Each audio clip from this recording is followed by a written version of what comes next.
Hello and welcome to Bureau Bites, a regular pod bite bringing you news from Vietnam and the region. I'm Matt Cowan, the Bureau Chief and your host. Thank you for joining me for this quick bite. Well, Singapore has been widely praised internationally for its efforts in containing COVID-19, managing to minimise fatalities to 2 as of March 25. While the island state's fight against a virus that has killed almost 19,000 people worldwide is the envy of nations around the world, an announcement by the Singaporean government this week has given cause for concern. It has announced that in the past 48 hours, the number of COVID-19 cases has doubled from 266 to 558, prompting the government to tell Singaporeans to prepare for an expected surge in numbers. The top 3 sources of importation are reported to be the UK, the US and Indonesia. Cause for further concern is that it's believed there are still some 200,000 Singaporeans overseas yet to return home. Still, Singapore's strategy remains to slow daily infection rates and to maintain them at a low level for as long as possible. In addition to implementing stringent safe distancing measures among other strategies to flatten the curve, Singapore has been tracing up to 4,000 contacts per day and plans to scale up its tracing capacity as needed. This comes as the launch of Trace Together, a phone app that can identify people who have been within 2 metres of someone with coronavirus, saw 620,000 people in Singapore install it. Meanwhile, those working in the entertainment and creative industries in Singapore have been hit hard by the virus outbreak, with most losing contracts and the prospect of securing new ones unlikely for the foreseeable future. In order to find out more about the situation in Singapore, I spoke to Singaporean actor, host, model, environmental activist and Netflix Singapore social star, Paul Foster.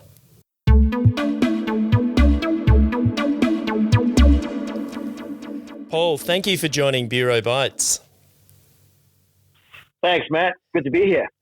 How are things in Singapore at the moment? Not too bad, actually. I mean, I think if you look at the world right now, everyone's struggling and suffering. Singapore actually had it under control quite well, and we still kind of do, again, in a global perspective. But when the travel advisory kicked in and a lot of people were scrambling to come home, we had a lot of imported cases, mainly from Europe and the US, unfortunately. So we've seen a bit of a spike, and our numbers have doubled in the last week.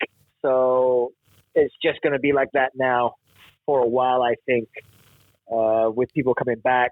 And it goes to show you that, you know, COVID-19 has been spreading for quite a while everywhere, and just people and countries that were a little bit complacent and weren't testing didn't know who was really infected. And with travel nowadays, it's just so easy. It's so easy for things to spread. So a few more safety measures in place in Singapore.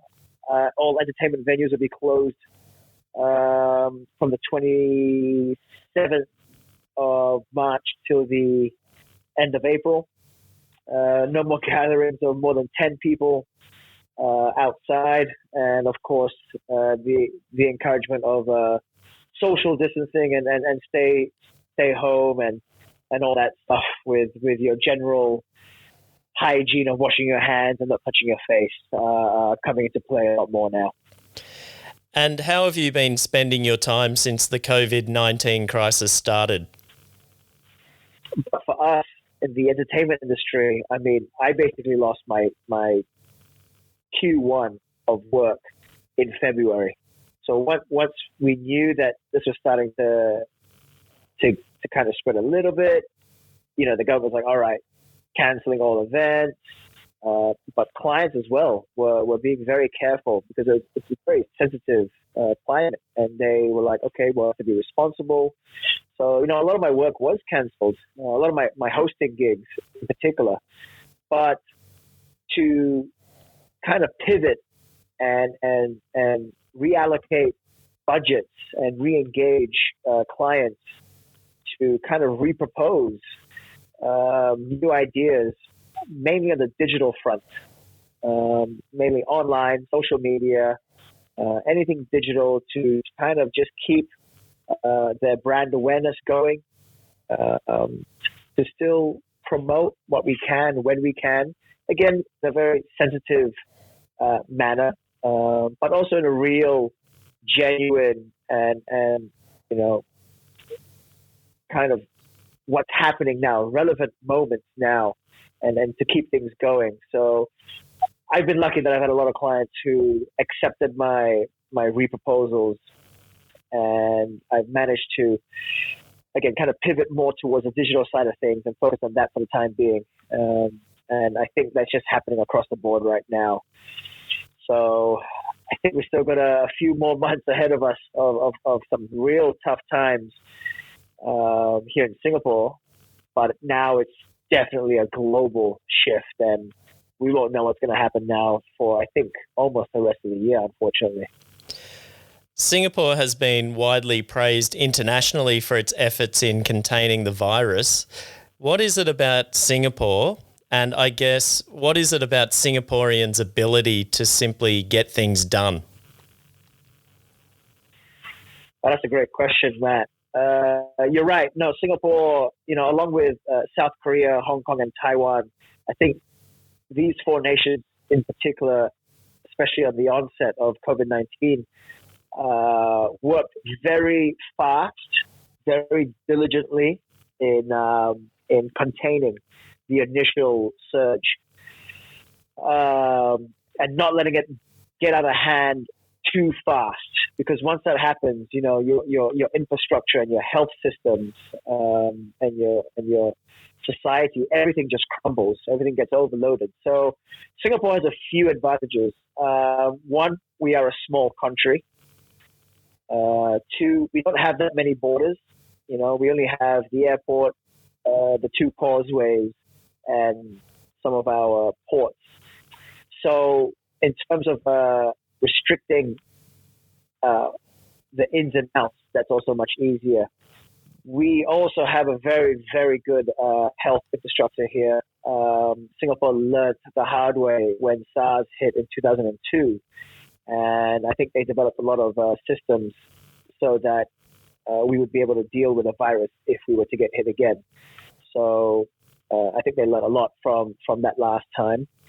And obviously the quarantine and self-isolation, stay-at-home orders have been enforced very strictly here. They check on people every day, phone calls, video calls, GPS. And that also then relates to the tracing. So Singapore have been amazing with their tracing capabilities, kind of finding who were infected and who may have come into close proximity with that person. So I think Singapore are very, very good at doing that from a governance level.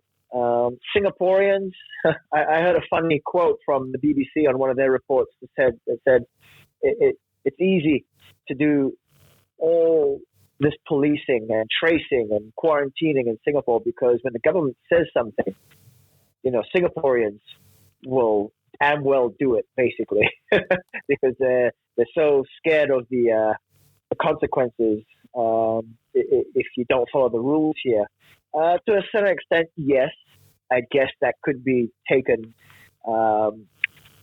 correctly. But you know what? At the end of the day, any government anywhere can be putting in any safety measures and imposing any regulations, but it's still up to the everyday person and society to be socially responsible. It's a real big international problem now.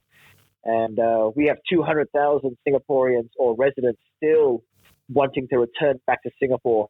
So in the coming weeks, I think it's going to be tough. New measures are being put in every day or every other day. So when these people come in, they have to go straight to a hotel and straight into 14-day isolation.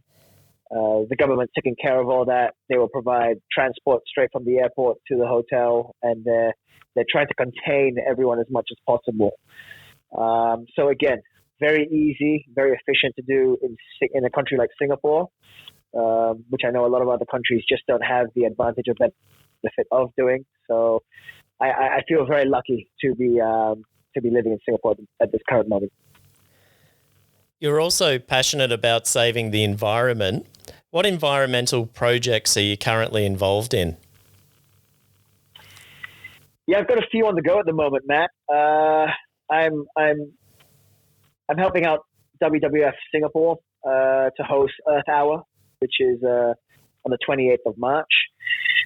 We've had to obviously, cancel the event. It used to be a 3-day event, so it's now all online, all digital. We're going to be on YouTube, streaming it so people can watch in. We're going to get performers tuning in on Zoom, and they're performing from home, live and unplugged.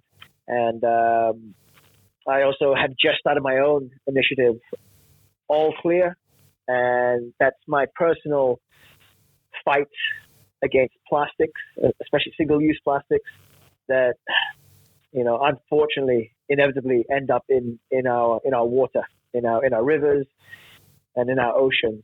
So we have got access to vessels to go out and actually clean hot spots, and the company that we've come under, TSS Shenzhen Shipping, they've been doing this in Singapore for 20 years as a government contract. So we have the expertise, the knowledge, the machinery and the procurement to do this already. But we want to expand what we already do in Singapore to the rest of the world, especially Asia. We've got a lot of major rivers in our region that are the most polluted. If I'm not wrong and my stats are correct, it's something like 60% of all the world's kind of waste and plastic in particular comes from our rivers in Asia. It's quite a significant stat there, and we realize that this is a problem that needs to be fixed. So we want to get out there and try to fix this problem with what we have already in our arsenal, and that's mainly our vessels, our boats that can go out into the water and do it. So obviously we've had to put things on a back burner with the current situation, but we are still able to get out to Indonesia, to the Philippines, hopefully over to Vietnam as well. I'm still looking for a contact in Vietnam. So if you know of anyone there to connect us with, I'd appreciate that. And of course, Malaysia. So these are the four countries we want to kind of target early. I'm still supporting Timberland a lot as well. Timberland and Espresso, two of my wonderful clients who are very big advocates for recycling. And it's these corporates and brands like that we need to actually support and champion because they're starting to do the right things, or they have been doing the right things for a while now. So I'm really happy to be connected to real partners who are doing their part as well. And finally, Paul, congratulations on the Netflix series Singapore Social. Are we going to see a season 2? That is the burning question from a lot of lips.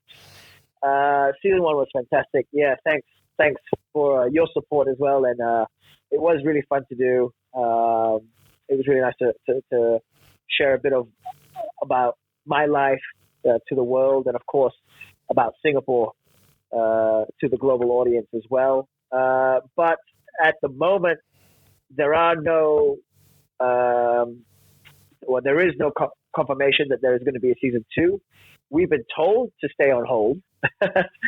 Now, all I can say is, with a lot of people staying home now and binging on Netflix, tell you what, if everyone could just jump on and watch Singapore Social again, or if you haven't yet, for the first time at least, that might get the numbers up, and we might get a season 2 a lot faster or sooner than we think. That was Singapore Social star Paul Foster in Singapore. Well, that's all for this Bureau Bite. If you liked what you heard, please review the Bureau podcast wherever you get your podcasts. This has been Matt Cowan. Until our next pod bite, keep up to date with what's happening in Vietnam and the region by going to thebureauasia.com and visiting Facebook and Instagram at The Bureau Asia.